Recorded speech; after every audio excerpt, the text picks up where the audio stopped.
Hello दोस्तों, नमस्कार। Master technician channel में आपका बहुत बहुत स्वागत है।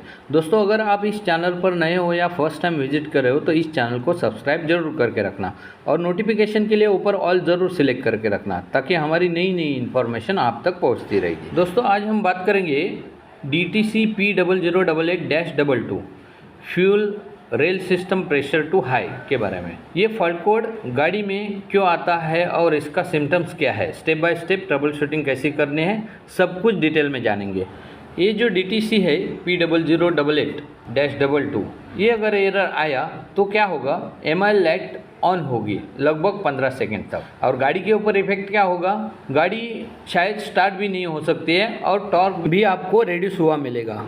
मतलब गाड़ी चलाते समय गाड़ी पिकअप नहीं करेगी। कोई कोई गाड़ी में इससे रिलेटेड SPN नंबर 18 आएगा और FMI नंबर 0 आ सकता है, या कोई गाड़ी में आपको SPN नंबर 5571 और FMI नंबर 2 आ सकता है, या कोई गाड़ी में 7026 SPN नंबर आएगा और FMI नंबर 2 आएगा, या SPN नंबर 18 और FMI नंबर 15 ये भी आ सकता है। जब भी आपको SPN नंबर 18 दिखेगा तो समझना है ये ओवर प्रेशर है, रेल प्रेशर के अंदर ओवर प्रेशर का फॉल्ट है। यह सिस्टम में रेल प्रेशर हाई करके ये फॉल्ट दे रहा है, ये समझना है। तो अब इसके कारण क्या क्या हो सकता है, एक तो वायरिंग हार्नेस में प्रॉब्लम, उसके लिए हमें रेल प्रेशर सेंसर को चेक करना पड़ेगा, और दूसरा हो गया IMV वायर, इसका भी कनेक्शन हमें चेक करना पड़ेगा, या सेंसर में या वायरिंग, ये दोनों में से किसी में आपको प्रॉब्लम मिल सकता है। वायरिंग हार्नेस के सॉकेट में अगर करोजन पकड़ा हुआ है, डस्ट पकड़ा हुआ है, या पिन फैला हुआ है, लूज कॉन्टैक्ट हो रहा है, तभी भी ये एरर आपको मिल सकता है। अगर रेल प्रेशर सेंसर या IMV सॉकेट का अगर पिन बैकआउट हुआ रहेगा, सॉकेट से अगर पीछे बाहर आया रहेगा, प्रॉपर कांटेक्ट नहीं होगा, तो भी इसके वजह से हो सकता है। तो हम रेल प्रेशर का सॉकेट हम मल्टीमीटर के सहायता से भी चेक कर सकते हैं। रेल प्रेशर सेंसर का सॉकेट 3 पिन का होता है और IMV का सॉकेट 2 पिन का होता है। अब IMV के जगह पर आपको हमेशा एक जगह पर 12 वोल्ट मिलेंगे और दूसरी जगह ECU ग्राउंड सप्लाई करता है, इसलिए वहाँ पर भी आपको वोल्टेज ही मिलेंगे। जब चाहे ज़रूरत रहेगा तब वो ECU वहाँ पर ग्राउंड का सप्लाई भेजते रहता है और IMV को एक्चुएट करते रहता है। रेल प्रेशर सेंसर के अंदर आपको 3 पिन मिलेगा, 3 पिन के अंदर एक पावर, ग्राउंड और बीच वाला सिग्नल रहता है। यहाँ पर हमें प्रॉपर तरीके से चेक करना है। अगर यहाँ पर हमें प्रॉपर वोल्टेज और करंट नहीं मिला तो हमें वायरिंग हार्नेस चेक करना पड़ेगा प्रॉपर तरीके से।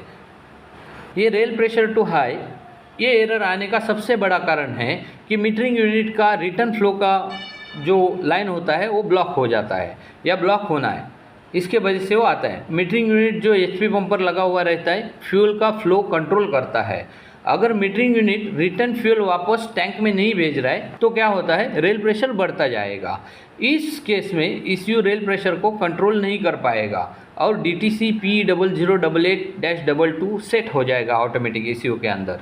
तो इसलिए हमें मीटरिंग यूनिट के अंदर रिटर्न लाइन को चेक करना है, रिटर्न फ्लो आ रहा है या नहीं। अगर नहीं तो मीटरिंग यूनिट अंदर से जाम है या फॉल्टी है, ये समझना है। तो इसके लिए उसे हमें बदली करना पड़ेगा। तो दोस्तों, अगर DTC P0088-22 यानी fuel rail pressure system too high diagnose करने के लिए हमेशा ये हमें 4 स्टेप फॉलो करना पड़ेगा।